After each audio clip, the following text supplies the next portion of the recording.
How's everybody? If you don't know me, my name's Elliot. I'm the associate minister here at the Cove. I'm excited to be here with you, whether you are with us live in the room or whether you're joining us live right now on Facebook or YouTube. We're so glad that you've decided to spend a few minutes with us as we continue to unpack our brand new series called In the Meantime, taking a look at the life of Daniel. Now, if you don't know me, I have this really bad habit of talking like the people I'm hanging around. Do you do this as well? And I pick up on their phrases and all this kind of stuff. And a perfect example of this is, do you remember when Tim used to use the word percolate all the time?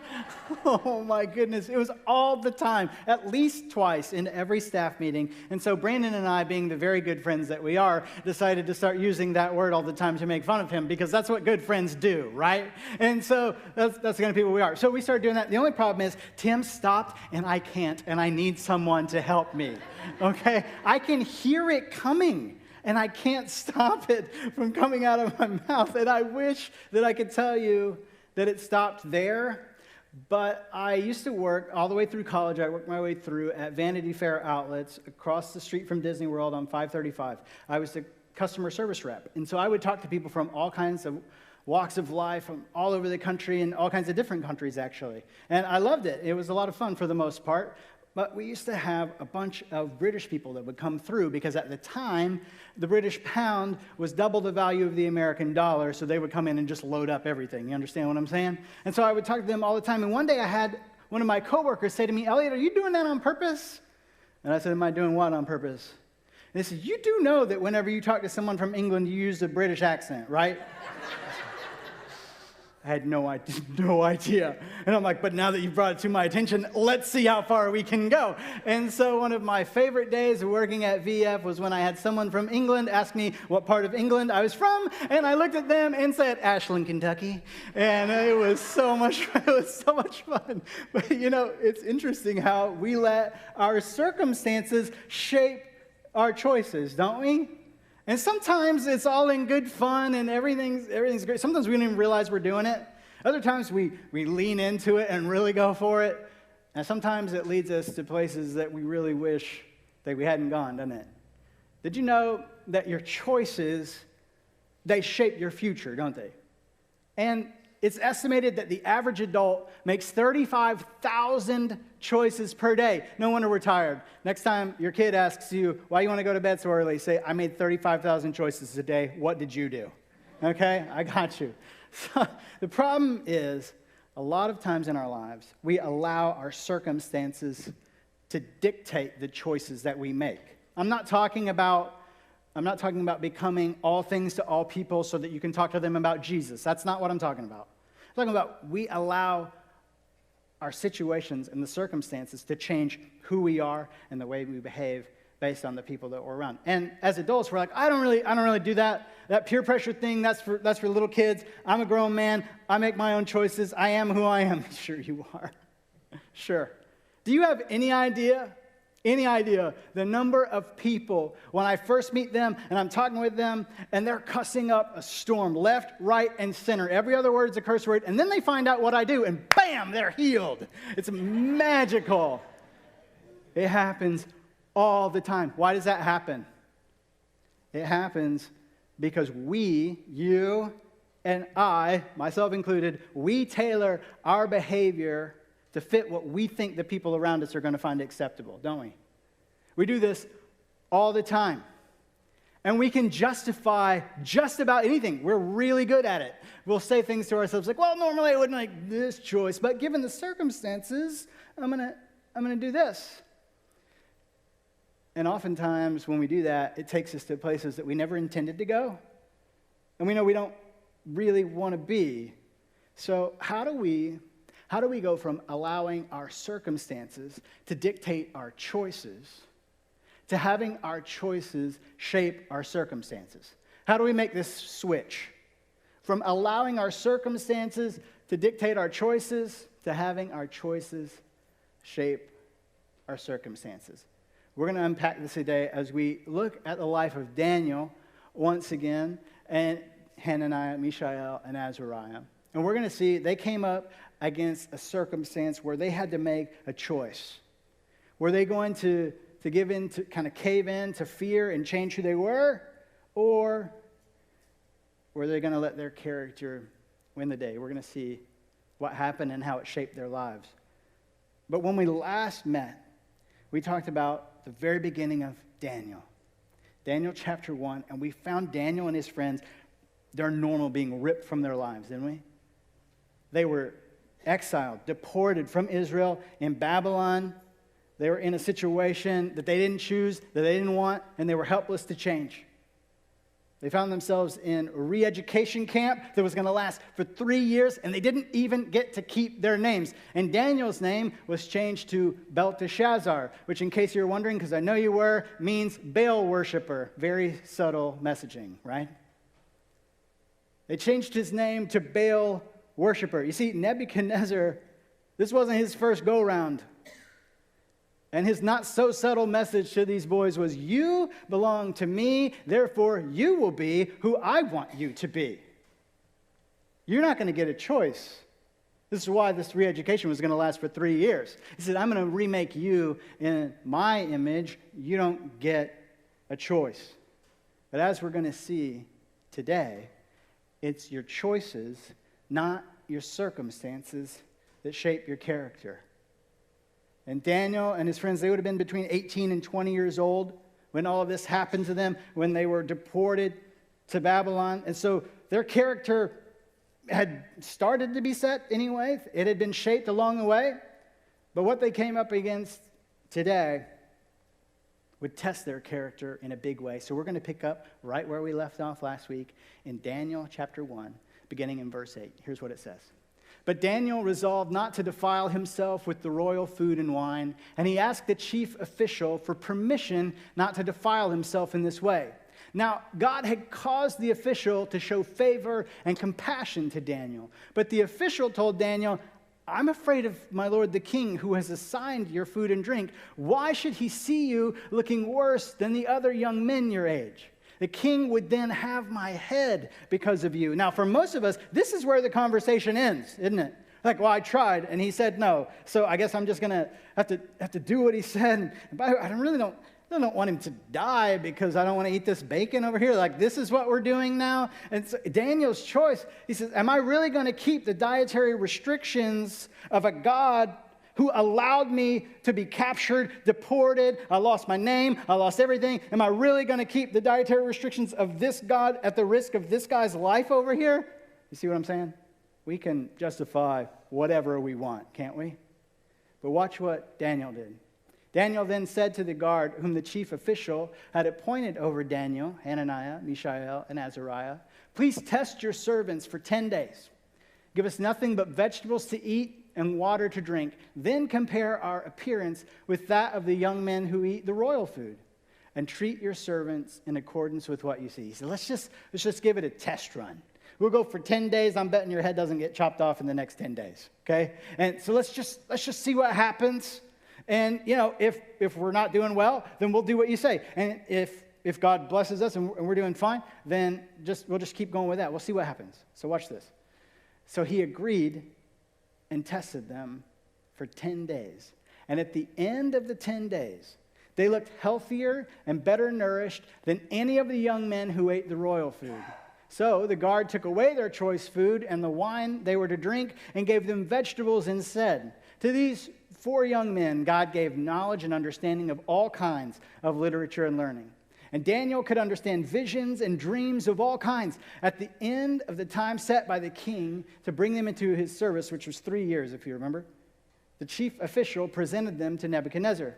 The king talked with them, and he found none equal to Daniel, Hananiah, Mishael, and Azariah. So they entered the king's service. In every matter of wisdom and understanding about which the king questioned them, he found them 10 times better than all the magicians and enchanters in his whole kingdom. And Daniel remained there until the first year of King Cyrus. This was their chance. This was their moment. They could go to the barbecue now. You understand? They could go, and it was going to be fine. And nobody would have been mad at them. Nobody would have blamed them if they had just given in and said, hey, I'm not really getting a choice. It's not like they hand me a menu and I pick what's on it. They're bringing this to me and say, you are going to eat this because I told you to. They could have abandoned their convictions, but their character won the day. They said, no, no, no. I know who I am, and I am going to choose to glorify God no matter what happens as a result, no matter the consequences to myself or anybody else. I'm going to honor God because that's who I am.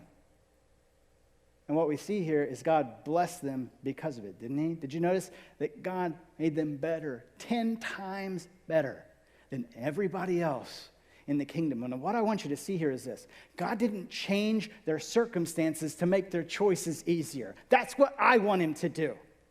I want him to make it easy for me to follow him. I want him to make the choices so easy that I can't mess it up. But that's so often not what happens in our life, is it?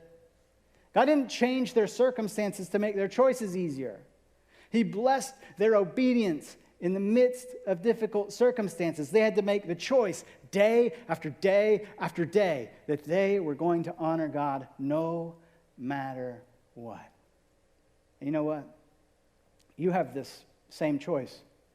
And the choices that you're making, they matter because your choices are shaping your character. I don't know if you realize this, but your character isn't set. It's not like you get to a certain age and then it locks in and that's what you got. And I'm really glad for that because if I was stuck with the character that I had, we'd all be in trouble because I got some rough edges. Somebody say amen. You know what I'm saying? My goodness. I'm really glad that the choices that I make today can improve my character going forward. And the same is true for you. The problem is the reverse is also true. And the problem is you make bad choices all the time, don't you? And then you have this fight with yourself because you know you made a bad choice and you know that you saw that bad choice coming and you knew that if you made the wrong one, you'd end up where you are, but here you are anyway because it came and you made the wrong choice. And then you start arguing with yourself and you say things like, I can't believe you did this again. You knew you were going to end up here, and you made the wrong choice anyway. I don't even know why anybody likes you, much less ever trusted you with anything important, because you can't even do this right. How do I know you have this argument with yourself? Because I have it with myself all the time. See, the question isn't, are my choices shaping my character? Are my choices changing who I'm becoming? The question is, who do you want to become? Who do you want to become? When's the last time you gave that some thought? Are you intentionally becoming someone, or you're just kind of floating through life hoping for the best? You see, when you decide, I'm going to become this, whatever this is, it gives some intentionality and some purpose, some meaning and direction to your life, doesn't it? And that's a really good thing. The bad part is, whenever you decide, I'm going to become this, you immediately hit resistance, don't you? And sometimes that resistance comes from the outside. Sometimes the people in your life, or somebody in your life, will say, I don't think that's a good idea. And so they want to push back. Sometimes there's somebody in your life, I'm just going to say it, there's somebody in your life who didn't realize their potential, so they don't want you to realize yours, because it'll expose them. And so they push back against you, don't they? Maybe you find yourself there. But a lot of times, that pressure isn't even external. A lot of times that resistance that we face comes from right here, doesn't it? It comes from the person in the mirror. Because like we said a minute ago, we keep making bad decisions and it sets us back. I wish that I could tell you that once you decide to become something, everything's up and to the right. Everything's smooth sailing, but that's just not the reality of life, is it? And so sometimes what we do, instead of aiming for something, is we just decide, I'm just going to float through and we'll see what happens. And at first glance, that might seem a little bit easier because I don't have to make any decisions. I just kind of float along. But what you find out pretty soon is that when you allow your circumstances to dictate all of your choices, you float through and you float in and out, and pretty soon you find yourself in a place where you don't know who you are or what you believe or what you stand for or any of that stuff. And you keep asking yourself this question, who am I and why am I even here? And I don't want that for you. I don't want that for me. So I came here today to say this to you, and I hope this is freeing for you. you are not a product of your circumstances. You're a product of your choices. You're not a product of your circumstances. You're a product of your choices. And I hope that's freeing for you, because some of us come from some dark places, don't we? Some of us have been through some really awful circumstances. And if we had allowed them to, they would have defined our lives. And they keep reaching back out to grab us. And sometimes the choices that we make, they don't necessarily change our circumstance that we're in right now. Because you don't always get to choose your circumstance. Daniel didn't, did he? He wouldn't have chosen that for anything. You don't always get to choose your circumstance, but you do get to choose who you're going to be in the middle of it. You don't get to choose how long the circumstance that you find yourself in right now is going to last. You don't get to choose when everything gets better, but you do get to choose who you're going to be in the meantime. And a lot of times in our lives, we want to say that we're a product of our circumstances because, at least when I do it, it's because I want an excuse for the choices that I'm making. I want to be able to say, well, it's not my fault. I was raised that way. That's the model of parenting that I saw. Or this is just how my family is with money, with whatever. This is what we've always done. I can't help it. And the truth of the matter is, I might not get to choose my circumstances, but I get to choose who I'm going to be in the middle of them. Can you imagine what would have happened to Daniel and his friends if they had said, hey, we don't really have any choice here. We just got to eat this food because they told us we have to. New king, new land, new job, new rules. So, okay, fine. What would have happened? Well, I can tell you this. They would have missed out on the blessing, don't you think? They'd have missed out on the blessing. So how do we do what they did? Because the choice that they made impacted their lives and the lives of everyone around them. Their choices began to shape their circumstances. So how do we begin to do this in our lives? To flip the script from allowing our circumstances to dictate our choices to allowing our choices to start shaping our circumstances. Well, a few weeks ago, we finished up the series called The Kingdom when we were looking at the Sermon on the Mount. And if you remember, we ended that talking about the parable of the wise and foolish builders. If you weren't here, I'll give you a brief recap of that parable. There's two builders. One is a wise builder, one's a foolish. They both build a house. The wise builder has a foundation of rock. The foolish builder just builds the house right there on the sand. Big storm comes, hits both houses. Obviously, the one built on the rock stands, and the one built on sand, what happens? It collapses in on itself. That's right. What's the difference between the two? Well, Jesus, in the Sermon on the Mount, he said the difference between the wise builder and the foolish one is this. The foolish builder hears what I'm saying. Here's the words of Jesus, and doesn't do anything with it.